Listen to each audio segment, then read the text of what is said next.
feel really honoured to have done this residency and made this exhibition on Larrikey around, because a lot of it is very site specific. A lot of these artworks are about local flora and the environment that we're in, the environment that we inhabit. I'll tell you guys a little bit about myself. I'm an artist who specialises in sculpture and installation.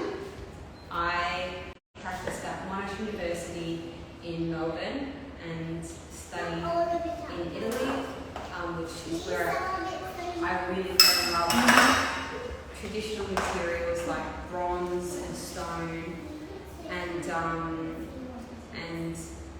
more recently I studied in New York at the Art Students League of New York with some fantastic subject matter experts.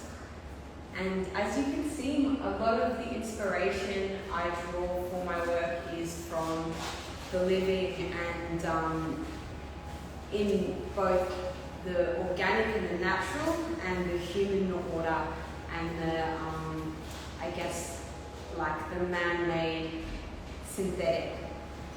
And this exhibition, welcome! This exhibition is, I guess, a zoom in on the vastness of how the natural and the synthetic are inherently, although I see them and we describe them as this divide, they are the same. Everything is made from on this world, the same matter. You know, if I draw you to look at these cactuses, which have been a really fun exploration for me over the last few years. It's interesting because when you remove a living thing from the context of its material, if you saw this in its natural form, a fleshy green cactus, it's really obvious what it is, but when you take its form and you strip it back, it becomes something ambiguous. It becomes something that's still biomorphic. It could be a star fruit, or it could be an anemone. I'll show this to our viewers and then I'll pass it around for people to take a look at. It appears like fleshy and wrinkly.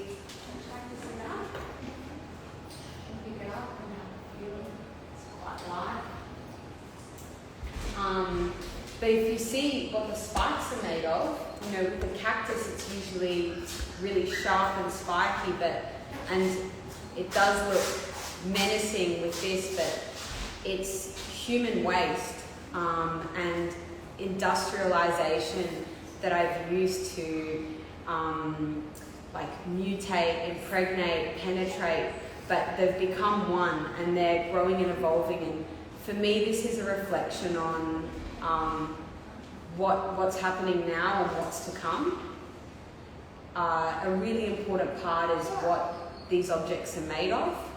So these sculptures, and over here, what's this lovely person's name in the red t-shirt? Noah. The artifacts Noah is digging up, they're all made of recycled aluminium. So all of this is local waste to the Larrikey region, abandoned cars and their bumpers, beer cans. I've been taking, extracting, cleaning and melting waste metals and utilising a really ancient technique of sculpture called lost wax casting. So for me, this is a sort of archaeological art, exploration of ancient techniques of preservation and contemporary issues of sustainability as I was saying, human order and the natural mutating and becoming one. This is a really early piece in this series. This one's called Future Flora, and it's What's this one? it's a little ambiguous, you know. It was made in. You always start with wax when you're doing lost wax casting.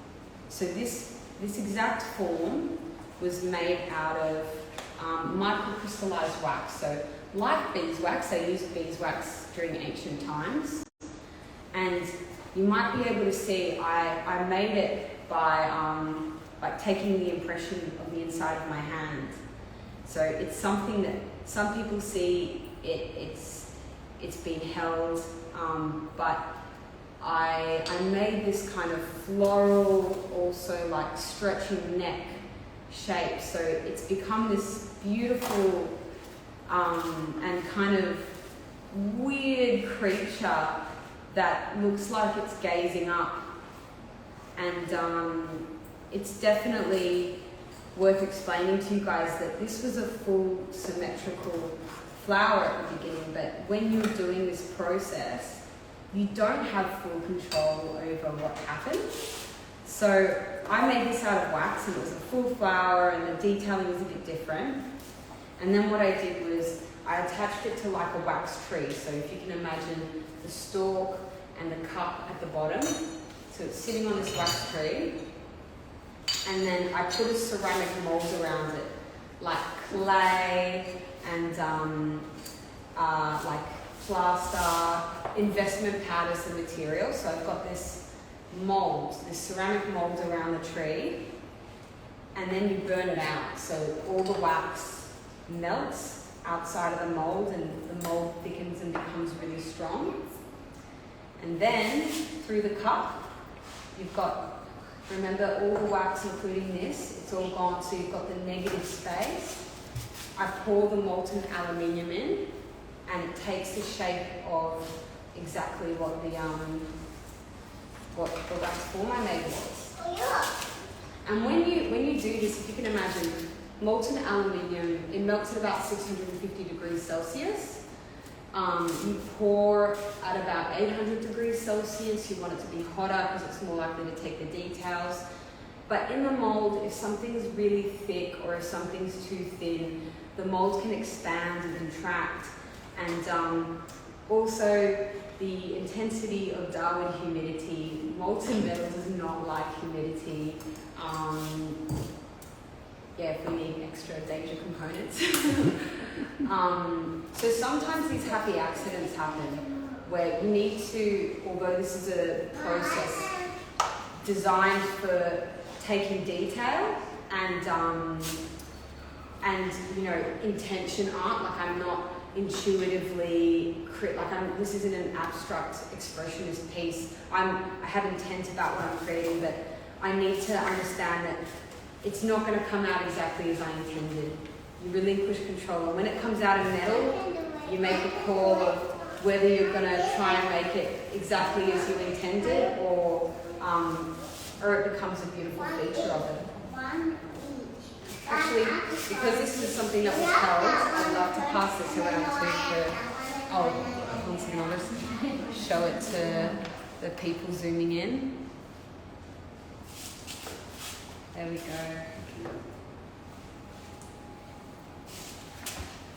Over here, Noah and, what's your name? And Darcy are having a good dig in our archaeological pit, where we've got some biomorphic, and what that means is when you have shapes and forms that are that look natural and that are like they kind of look like patterns in nature. You know, in a cactus, how everything is like there are the spikes lining up next to each other. Yeah, it does. Yeah. Do you feel that this one's a lot heavier than the other pieces? This one is bronze. So bronze is. What is that? This one. That's a magnifying glass. No, you look at things with it. You see how it makes it closer? You see, if you look through there, you can see it closer.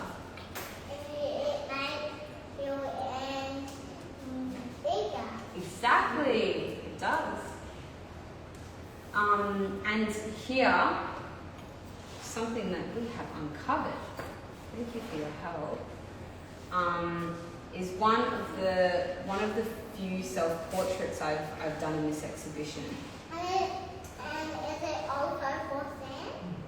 No, it's not for sand, but it looks like a lot of fun putting sand on it.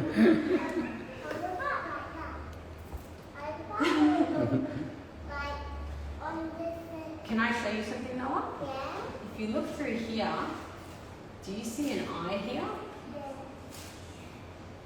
Do you see a nose and a mouth? When we put sand on this way, we can see the sand this way. Thank you, Noah. All right, I'm gonna take my microphone back. Thank you. You can keep playing, but there you go. So I've done a few self-portraits in this exhibition. Naturally, the art you're making is through your lens, and I think it's important for me that process of understanding and acknowledging that my art is I feel like I really want to take you guys to another example actually.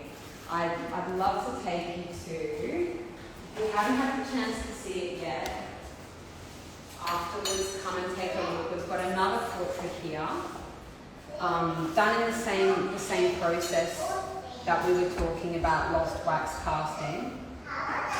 This is a bit more experimental because this was the first time I tried lost PLA casting.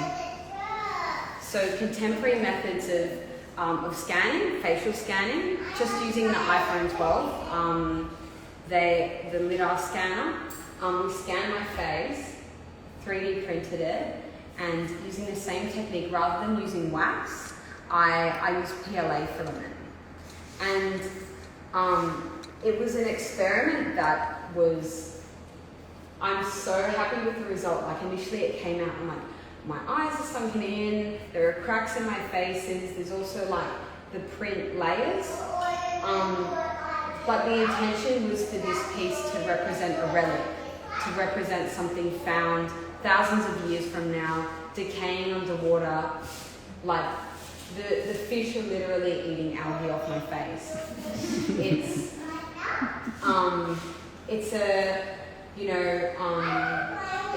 an ancient relic, and for me to have life around it and living elements,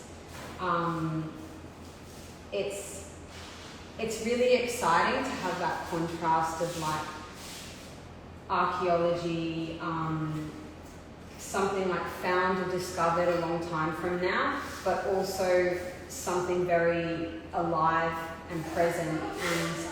And you'll see that in some other pieces as well. There's another fish tank with an array of sculptures over here. We've got some bronze pieces, another cactus form, and the fish again. And also at the back there's a self-portrait that's very alive. There's model spores and moss growing on it, and this is a piece that will continue to transform through the exhibition. And whether it's purchased or it comes home with me, it'll over time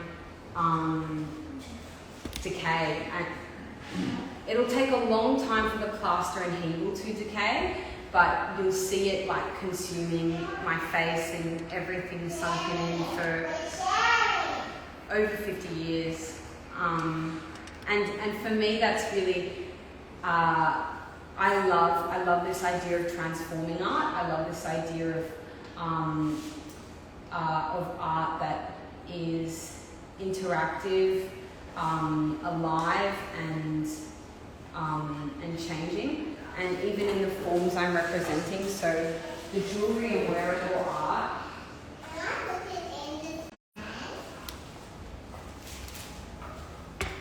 So when you see something like this,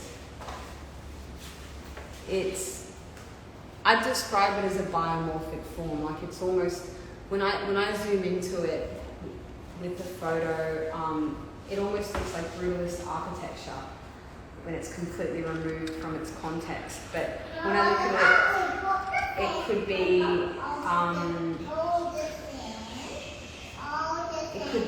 like again some kind of underwater creature, or some kind of like opening, like hairy eye of a spider. And once again removed from the context of what it is, this is the Casgarina Seed Pod, so a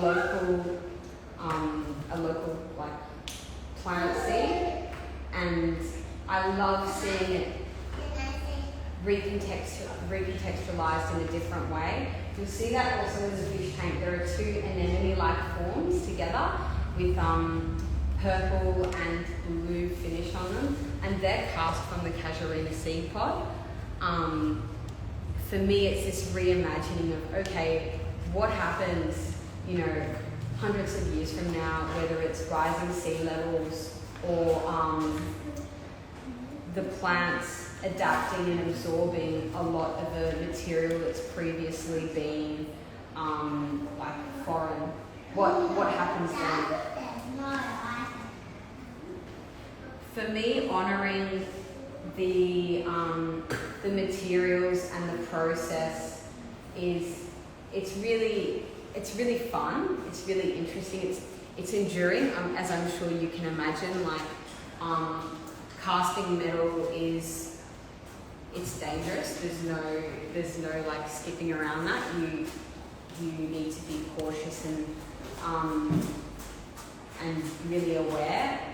But there's some pieces in the corner here I'd love to show you, because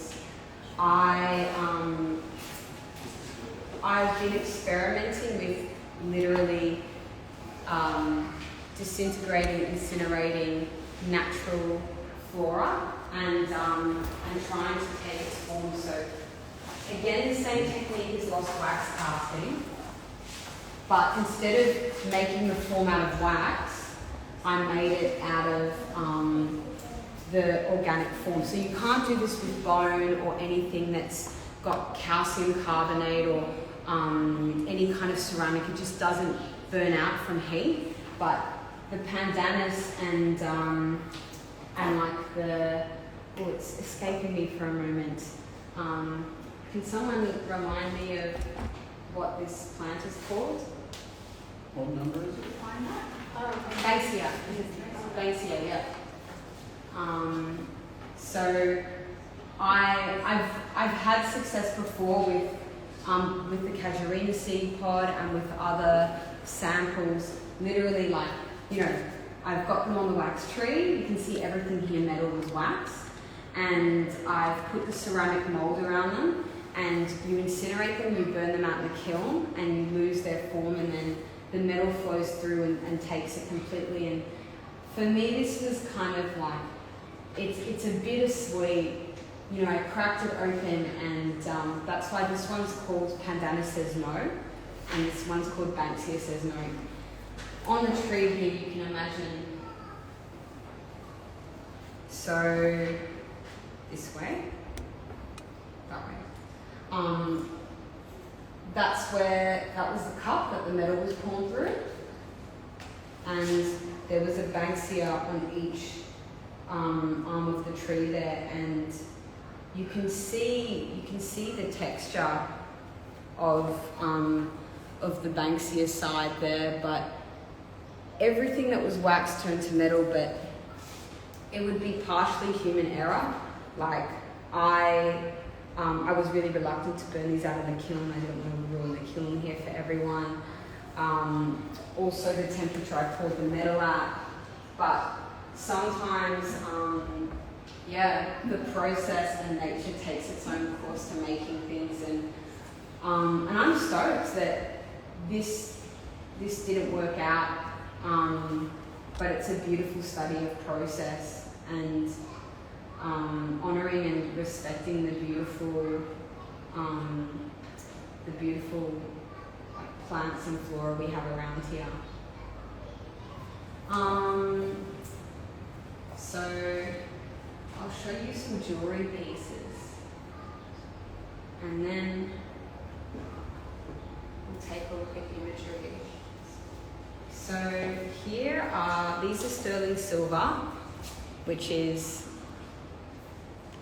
same process on a smaller scale, and you can achieve far greater detail with precious metals. So with silver, gold, bronze as well, you're using much higher temperatures, and when something's a higher temperature, it'll stay molten metal for longer, so it'll catch all the details, and it won't solidify and contract as quickly.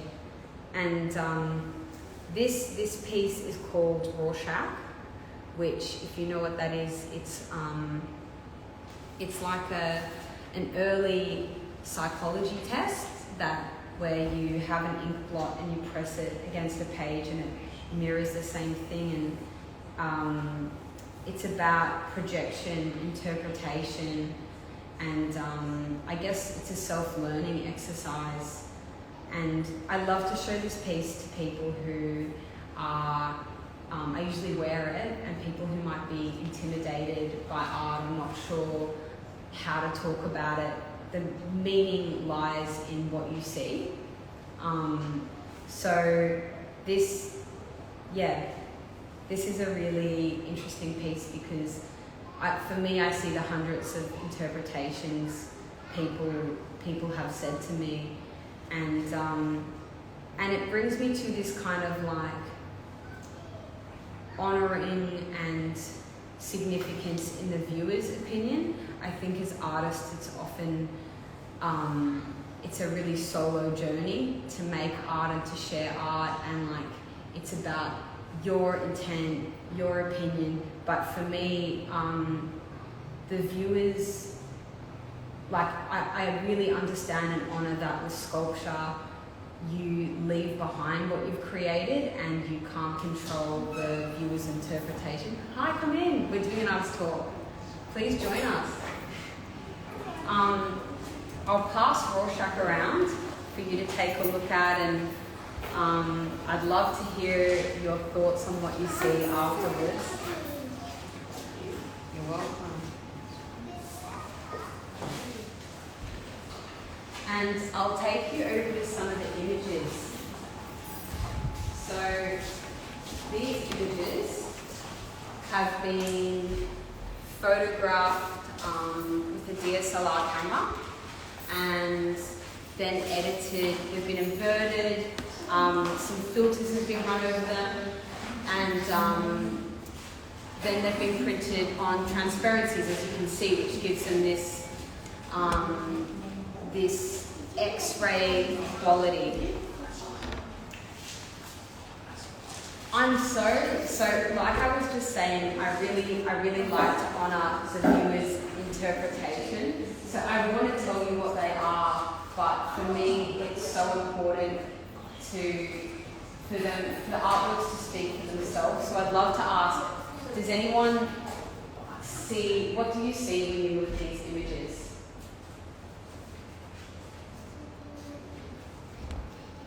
It's like a sort of seahorse. A seahorse, yeah, amazing. Kind of like marine-like, flowy. Can you point where you see the head? Yeah. Yeah, that's beautiful. I saw a hippo's head. That one there. Yeah. Yeah. Amazing.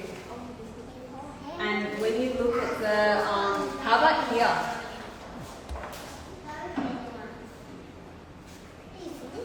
Any thoughts on what you see here? Jellyfish. I like the way they relate to the face of the water and stuff.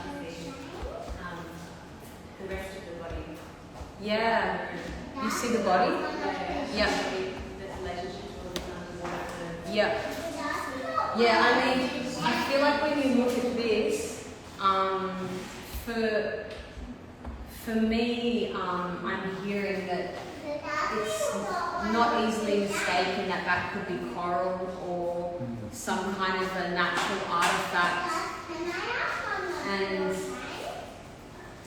when I see this one, I'm hearing from people that they see a landscape or some kind of a like a zoom out of a world, or an organ, or something that could be a part of the body being analysed.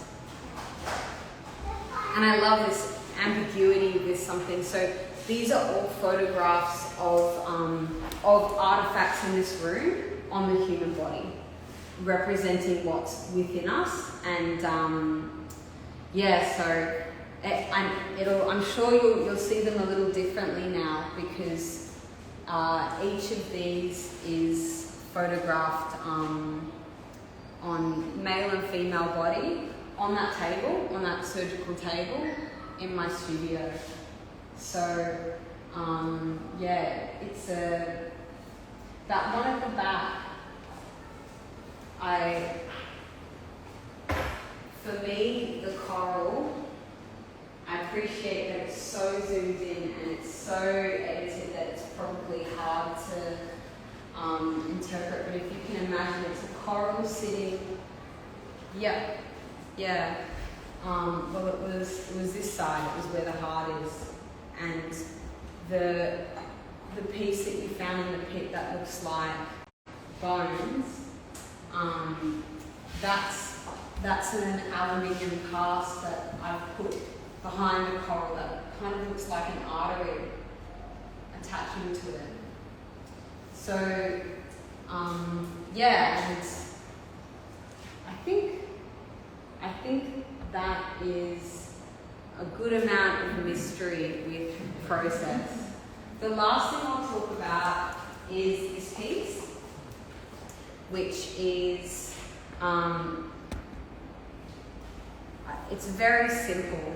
So I do stone carving in marble, I love the hard traditional materials. They're very enduring. You know, to make something this big, you might spend 10, 20, 30 hours carving with traditional tools, and then sanding might take 8 hours to finish or more. But this is dripstone, so this is local stone. That's, I believe it's endemic to this part of Australia, and it's so beautiful. You'll see it all along Nightcliff, with veins of red and white and yellow. And for me to work with it is for me to like meet a part of the earth here.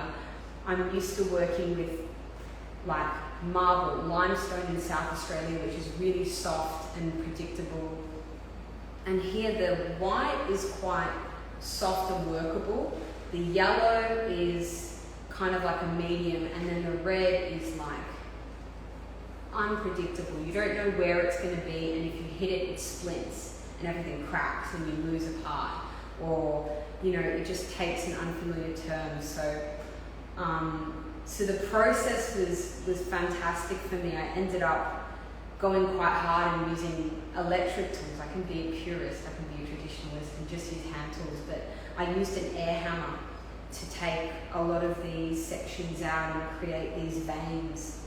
And this was a more intuitive piece. I was melting pewter, which melts at 350 degrees Celsius, a lot lower, and pouring and dripping it as I turned it to make these veins of water. For me, this is absolutely a reflection on the wet season and nature in it, and how it's just a frozen moment of how something so fleeting, like water pouring, can transform chasms Earth over thousands and millions of years. So that's a little bit about my work and about me. I'm happy to open to any questions if anyone has any thoughts as well. I'd love to hear afterwards. Does anyone have any questions or thoughts? What material are you using back there? Oh, thank you for bringing this to me because this is a new material for me. I'm very avoidant of synthetic materials, so man-made. This was recycled plastic, so this is made from Darwin waste bottle caps, and there's a recycling centre in Nightcliff, and you can see I've got quite a live thing. So this is turkey tail, is I guess the nickname of this type of mushroom. We consume it. It's used a lot for naturopath and lucky to sculpture. And I've melted and combined them together, sealed them with shellac the mushroom is very directly living, and it's in contrast with this contemporary abundant waste material. So I'll show you one more, that one there. This one's a little bit more delicate, so I won't pass it around, but please come up and take a look. It's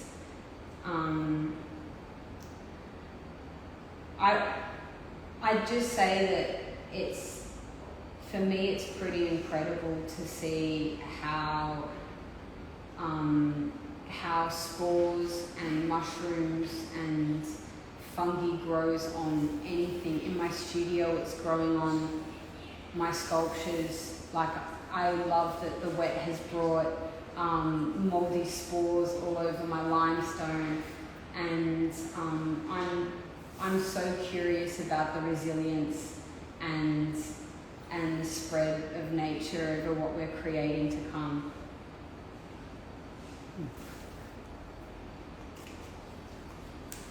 All right, well, thank you so much everyone for coming today and for